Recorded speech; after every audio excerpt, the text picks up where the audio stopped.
Inspiration chassidique du jour, 12e jour du mois de Nissan.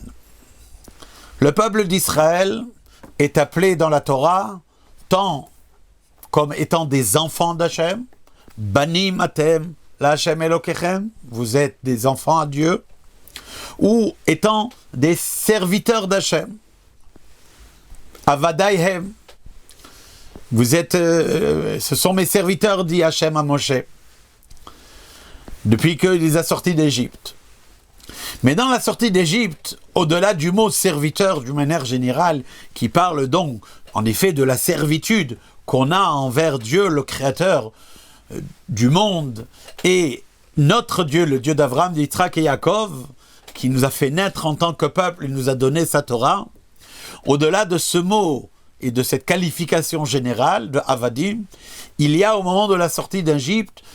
un nouveau terme qui est introduit, celui de Tzivot Hashem, les armées de Dieu. En effet, la différence entre un serviteur, d'une manière générale, et un soldat, quelqu'un qui fait partie d'une armée, c'est qu'un serviteur, quand bien même il s'occupe de telle ou telle tâche pour son maître, et il le fait avec dévouement et avec beaucoup de dons de soi et beaucoup d'efforts, mais cela ne suppose pas le sacrifice même de sa personne, même au niveau de sa vie physique.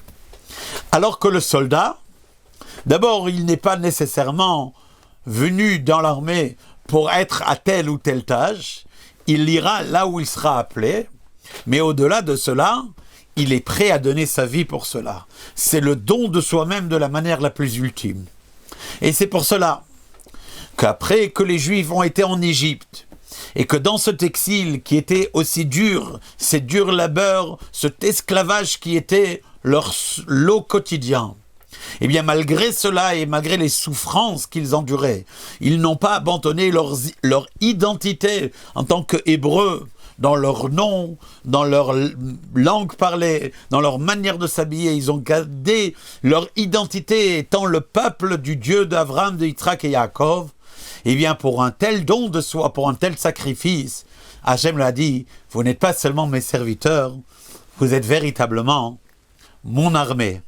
Et c'est cette position des Juifs, lorsqu'on a un soldat de Dieu qui a emmené la sortie d'Égypte, la révélation du surnaturel dans les lois de ce monde-ci. Kol Tov.